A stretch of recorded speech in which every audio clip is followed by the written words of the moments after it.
Shalom, meu nome é Ariel, sou filho do apóstolo Éder, estou aqui para gravar mais um vídeo sobre o livro de Daniel e hoje eu queria começar com uma oração.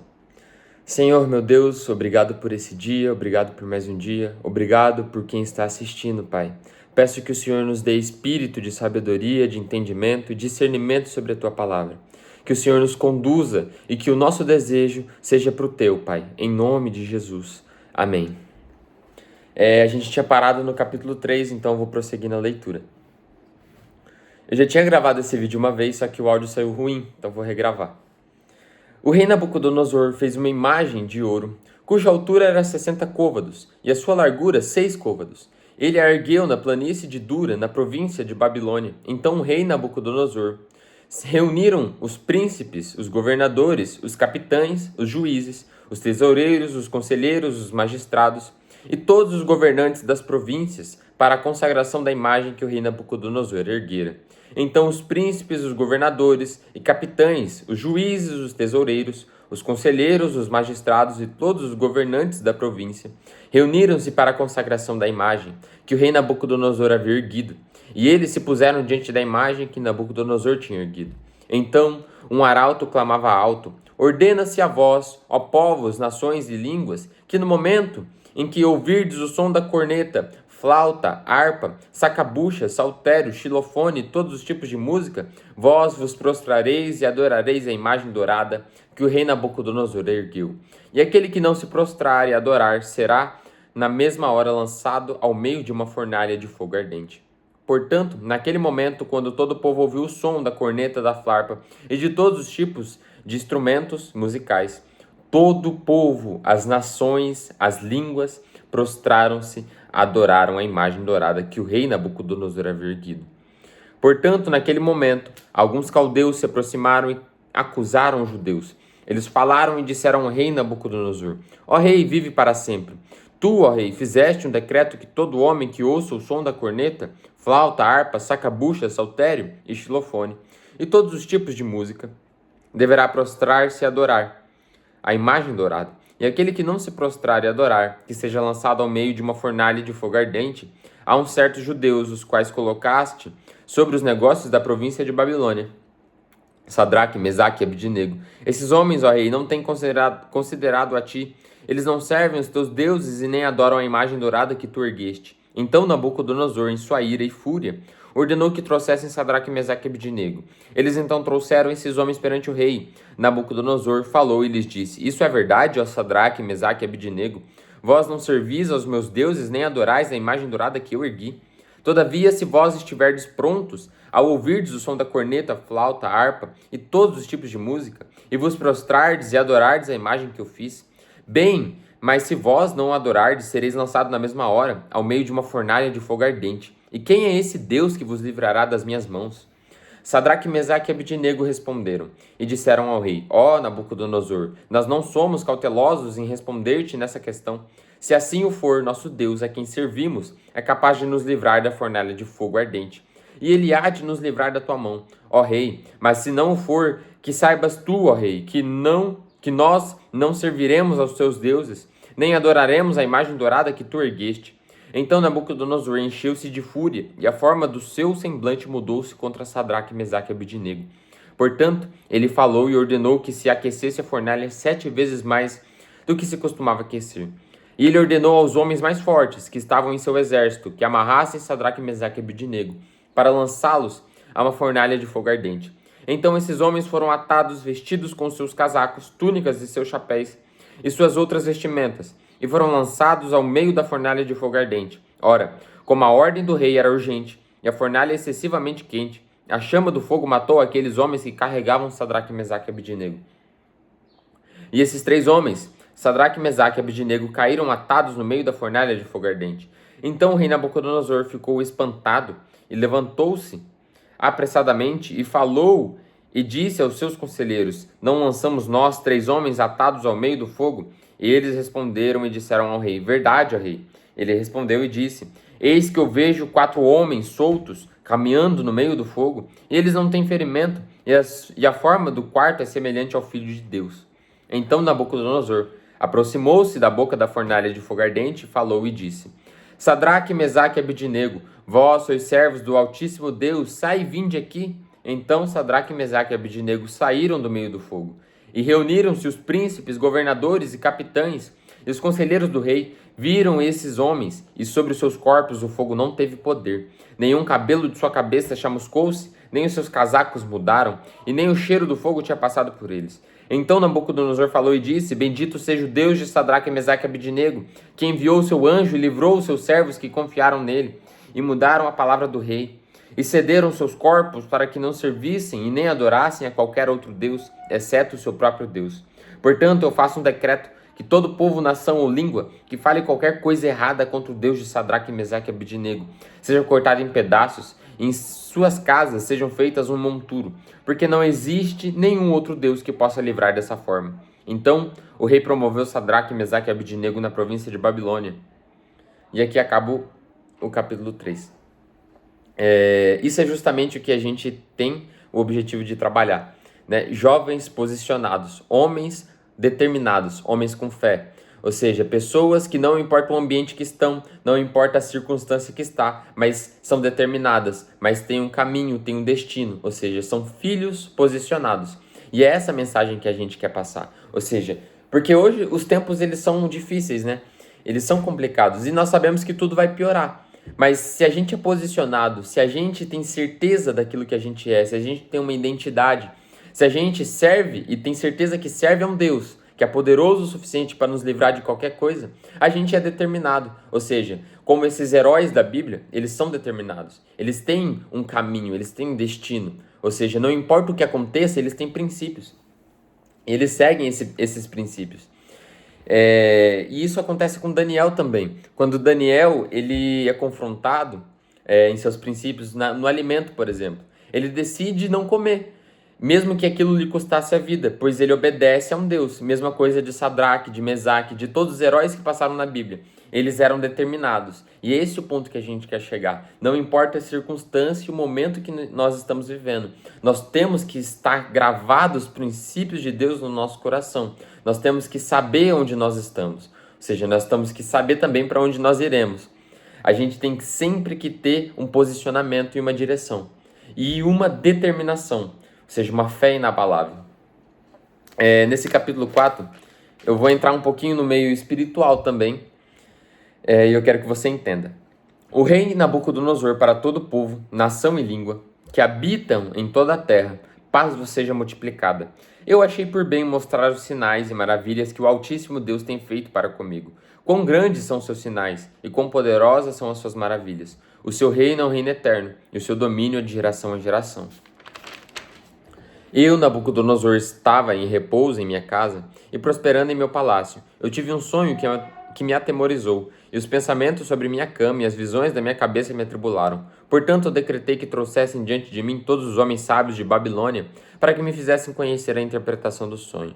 Então vieram os magos, os astrólogos, os caldeus e os adivinhos, e contei o sonho diante deles. Porém, eles não me fizeram conhecer a sua interpretação. Porém, por fim, Daniel, cujo nome era Beltesazar, entrou diante de mim de acordo com o nome do meu Deus, e em quem está o Espírito dos deuses santos. E perante ele eu contei o sonho, dizendo: Ó Beltesazar, mestre dos magos, porque eu sei que o Espírito dos deuses santos está em ti, e nenhum segredo te atribula. Conte-me as visões do sonho que eu tive e a sua interpretação. Assim foram as visões da minha cabeça em minha cama. Eu olhei e observei uma árvore do meio da terra, e a sua altura era grande. A árvore cresceu e ficou forte, e a sua altura alcançou o céu. E podia ser vista até nos confins de toda a terra. As suas folhas eram belas e o seu fruto abundante, e nela havia alimento para todos os animais do campo. Tinham sombra sob ela, e as aves do céu habitavam nos seus galhos, e toda a carne se alimentava. Um ponto que eu quero colocar aqui. A gente sabe que essa grande árvore é a Babilônia. Mais para frente, na interpretação do sonho, Daniel vai falar: ó rei, essa árvore é o teu reino, ou seja, é o teu reino, é a Babilônia. E ele coloca que essa árvore alcançou o céu e todo o confim da terra podia ver.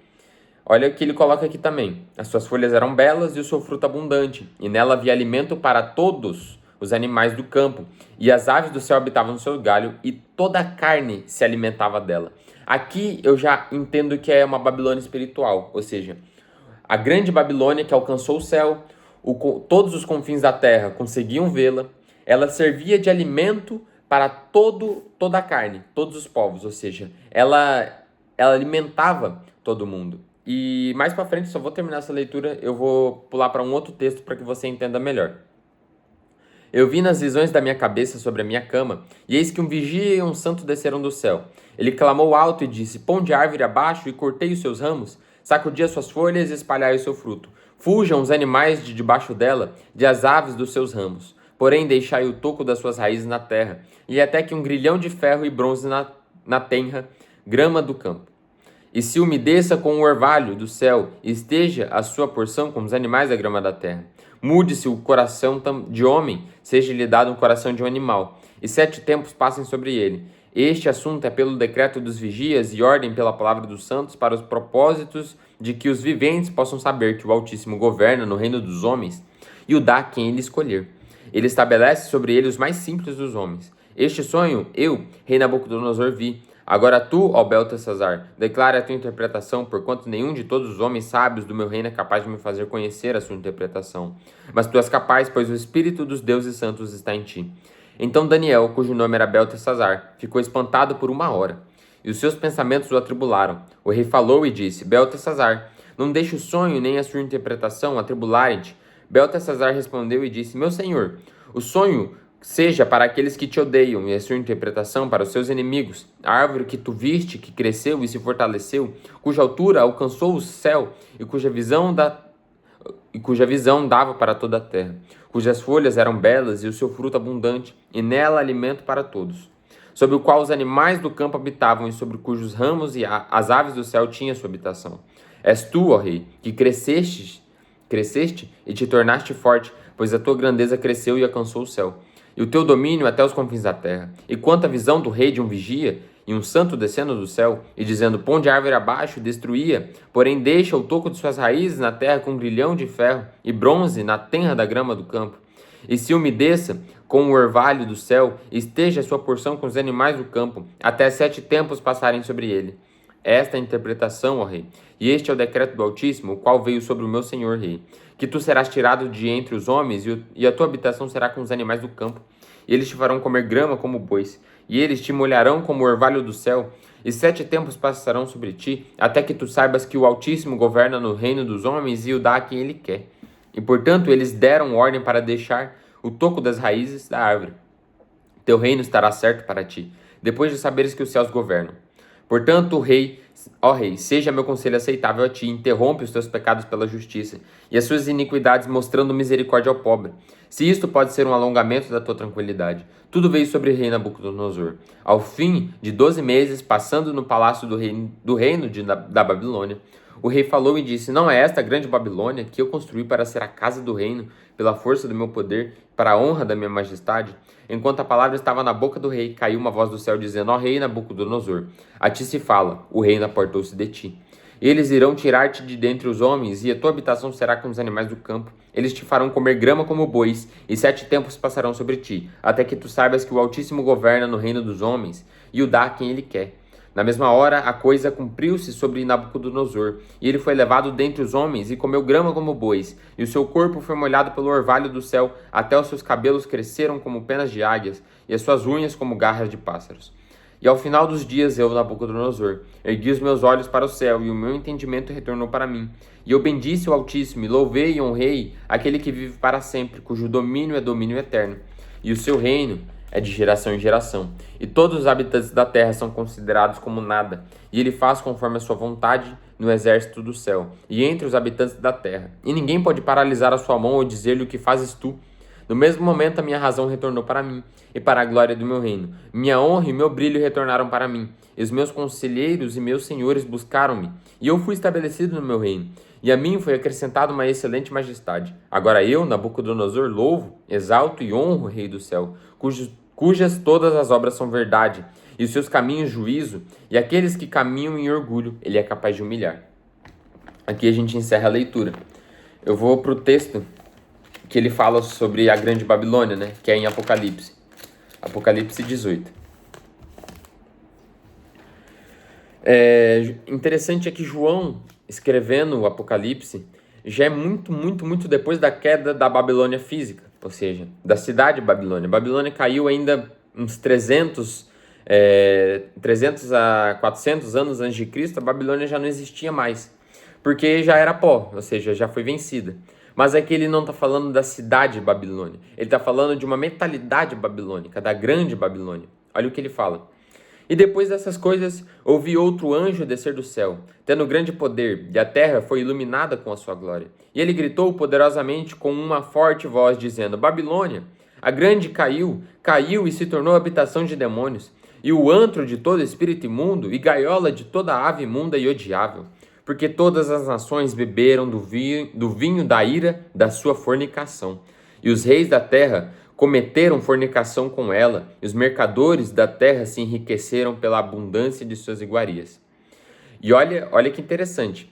Eu ouvi outra voz do céu dizendo: sai dela, povo meu, para que não sejas participante dos seus pecados e para que não recebam suas pragas. Ou seja, ele está falando com os santos. Sai da grande Babilônia, povo meu, para que vocês também não recebam a praga, para que vocês também não recebam o castigo. Outras traduções colocam e toda a terra, todos os povos, todos os reis beberam também da sua prostituição. Ou seja, ele está falando de uma grande mentalidade babilônica. Ele não está falando de uma cidade física. E lá em Daniel ele coloca que todo o povo, toda a carne comia desse fruto. Ou seja, toda a carne se alimentava daquela grande árvore que chegava aos céus. E a Babilônia, a mentalidade babilônica, dominava toda a terra. Ou seja, o que é importante a gente saber isso? Porque a gente tem que pedir para Deus nos tirar disso, para que a gente não seja afetado por essa atmosfera, por essa mentalidade que é a grande Babilônia, essa mentalidade. Pois a Babilônia é a cabeça de ouro, né? No sonho de Nabucodonosor a gente vê isso. O rei Nabucodonosor, és tu a cabeça de ouro, a grande mentalidade babilônica, o grande pensamento iluminista, aquilo que é a prostituição, a promiscuidade. Ou seja, a gente tem que pedir para o Senhor nos tirar dessa atmosfera, que a gente não seja afetado, pois até os santos estavam sendo afetados. E o Senhor diz: sai dela, povo meu, para que também não receba a praga que irá vir sobre ela. E aqui a gente encerra a nossa leitura. E é isso que eu quero trazer aqui. Ou seja, filhos posicionados, jovens que sabem e têm destino, jovens que têm caminho, que o desejo é para Deus. Ou seja, não importa onde você esteja, você tem que exalar, ou seja, você tem que mostrar para as pessoas que você é santo, que você é uma pessoa que é de Deus, que você é um filho do Altíssimo. Há lugares, por exemplo, Daniel, Sadraque, Mesaque e Abednego, todos esses viveram em lugares que não eram propícios, ou seja, que não eram bons, tinham tudo para dar errado. Mas mesmo assim, eles tinham os princípios de Deus gravados no coração. Ou seja, não importa o lugar que você está, se é bom ou se é ruim, o que você tem que ter é uma determinação. Amém?